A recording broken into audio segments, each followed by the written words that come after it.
किसान भाई, हम लोग अपने खेतों में सब्जियों में, फलों में और कई तरह की फसलों में मल्चिंग का इस्तेमाल करते हैं। मल्चिंग सीट यानी वो पतली वाली पन्नी जो हम अपने बेड बना करके उसे बिछा देते हैं, फिर उसमें छेद करके पौधे लगाते हैं जिससे खरपतवार नहीं होते हैं। काफ़ी लाभदायक है वो। थोड़ा सा अगर ये नज़रिया भूल जाएंगे कि प्लास्टिक है वो क्लाइमेट को दे रहा है, तो उससे कुछ और गुना भाग हो सकते हैं। लेकिन जो किसान इसका इस्तेमाल कर रहे हैं मल्चिंग का, उनके क्या उसकी ज़रूरत क्या है, मल्चिंग का एक्चुअल यूज़ क्या है, मल्चिंग को इस्तेमाल कैसे करना चाहिए, कितने माइक्रोन की पॉलीथीन होनी चाहिए, कितनी मोटी होनी चाहिए, किस फसल के लिए कौन सी होनी चाहिए, और क्या उसके रंग का भी कुछ अंतर होता है। आपने देखा एक काली तरह की आती है, एक हल्की क्रीम कलर की आती है, एक सफ़ेद कलर की आती है, ये क्या होती हैं। इन सब से बात करने के लिए हमारे साथ मौजूद है एक सज्जन जी का खुद का एक मैन्युफैक्चरिंग यूनिट है, जो कि एक कंपनी के सीईओ हैं जो इस दिशा में काफ़ी काम करती है, और हम उनसे समझेंगे। सर, अपना परिचय दीजिए और मुझे बताइए कि मल्चिंग की दुनिया क्या है। मेरा नाम रवि चौधरी है। मैं कमर्शियल सिम्बैक लिमिटेड का सीईओ हूँ। मल्चिंग के लिए मैं किसान भाइयों से एक निवेदन करना चाहूँगा। मल्चिंग का उपयोग जो है बहुत ही तकनीकी रूप से समझकर और तकनीकी ज्ञान के साथ में उसका उपयोग करें। केवल मल्चिंग जो है कि एक प्लास्टिक है और उसका उपयोग को एक डिफरेंट डायरेक्शन में ले जाके उस दिशा में न ले जाते हुए उसको तकनीकी ज्ञान के रूप में लिया जाए। मल्चिंग जो है कोई भी फसल के अनुरूप जो है मल्चिंग का थिकनेस जिसको माइक्रोन में आती है, वो थिकनेस जो है अपने इसके हिसाब से फसल के अनुरूप उसका सिलेक्शन किया जाएगा। मल्चिंग का उसका कलर का मल्चिंग का फसल टू फसल डिपेंड करेगा कि कौन सी फसल के ऊपर कौन सा कलर लेना चाहिए। सबसे सर्वप्रथम मल्चिंग का उपयोग क्या है, मल्चिंग से फ़ायदा क्या होता है वो समझने की आवश्यकता है।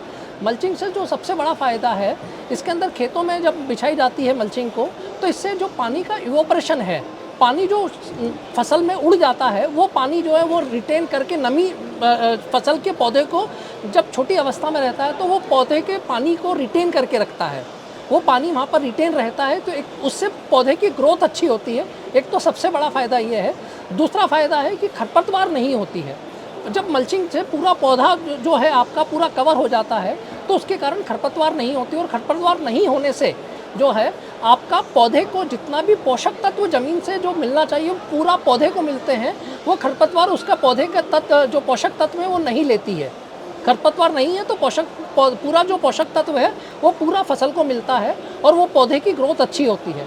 ये सबसे बड़े मल्चिंग के फ़ायदे हैं। तो मल्चिंग को समझ के, मल्चिंग को तकनीकी रूप से, अब जैसे अभी भाई साहब ने पूछा था तरबूज के लिए, तो तरबूज के लिए मिनिमम 25 से 30 माइक्रोन की मल्चिंग फिल्म जो है वो लगाना आवश्यक है।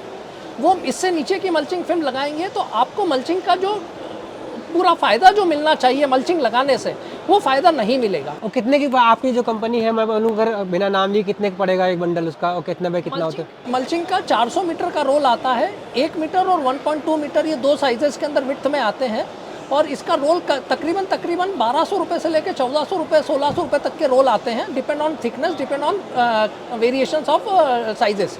उसके आधार पे 1200 रुपये से लेकर 1600 रुपये तक के रोल आते हैं इसके अंदर। ये मैं किसान भाइयों, मैंने देखा कि जब हम लोग कहीं छोटी दुकानों पे लेने जाते हैं, उस तरह काम करते हैं, तो हमको 20 से 2500 रुपये के 3000 तक के देते हैं।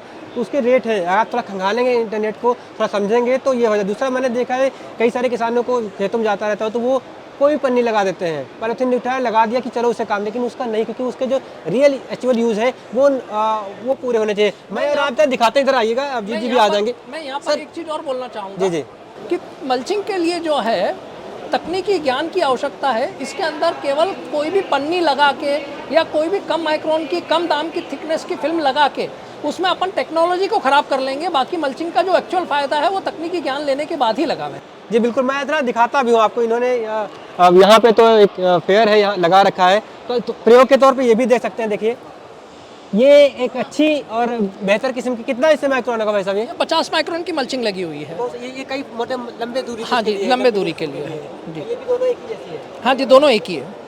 ये इन्होंने लगा रखे ऐसे उसके लिए जिसके लिए जो लंबी दूरी की, लंबी अवधि की जो फसलें हैं उनके लिए। बाकी देखें ना, इनके पास जो बहुत ज़्यादा देखा होगा, कुछ ऐसी फसलें होती हैं चाहे स्ट्रॉबेरी हो, तरबूज हो, या फिर सब्जी लौकी हो, उनके लिए आप कह रहे हैं 20 से 30 माइक्रोन की है, या कम से कम स्ट्रॉबेरी के लिए 30 से 50 माइक्रोन की लगती है। तरबूज के लिए 20 माइक्रोन से 30 माइक्रोन की मल्चिंग लगेगी। ये ऐसे है। और कुछ और इन्होंने कई सारे प्रोडक्ट है, मैंने देखा। तो ये हमारे ग्रो बैग हैं, ये ग्रो बैग बनाते हैं। अच्छा सा मैंने देखा। ये ग्रो बैग्स हैं, ये साइलेज बैग हैं। ये पशु आहार के लिए जो हैं वो साइलेज बैग हैं। तो बस यही है, ये सब आपका आज का ये जो वीडियो बनाने का मेरा मकसद जो इतना सा था कि जब आप मार्केट में जा रहे हैं, जब आप किसी पर करने जा रहे हैं, ये तकनीक का ज्ञान बहुत ज़रूरी है और तकनीक के साथ जाना बहुत ज़रूरी है। खेती में कमाई के लिए बहुत ज़रूरी ये है कि आप नए तरीके से लें, नए तरीके सोचें और ऐसा काम करें जिसमें थोड़ा पैसा बार लगता है लेकिन बाद में पैसा जो है बचे और आपका इनपुट अच्छा है। लेकिन एक बहुत इंपॉर्टेंट चीज़ है जो बहुत जरूरी सर, एक बहुत बड़ा मुद्दा ये है कि जिस तरह से क्लाइमेट चेंज हो रहा है, ग्लोबल वार्मिंग हो, इस तरह हम लोग पॉलिथीन की तरफ कह रहे हैं, मना कर रहे हैं, दूसरी तरफ हम पॉलिथीन का इस्तेमाल बढ़ा रहे हैं, उसके बारे में क्या कुछ कैसे इसकी आप क्या जो मल्चिंग है तकनीकी रूप से यूज़ करेंगे इसको, और मल्च फिल्म को जो है वो ये पूरी बायोडिग्रेडेबल फिल्म्स आती है, डिस्पोजेबल फिल्म्स हैं। इन सबको जो है एक समय एक सीमा की अवधि समाप्त होने के बाद में ये डिग्रेड हो जाती है। तो इनका यूज़ तकनीकी रूप से समझ के किया जाए और व्यवस्थित तरीके से किया जाए तो इससे पर्यावरण को कोई नुकसान नहीं है।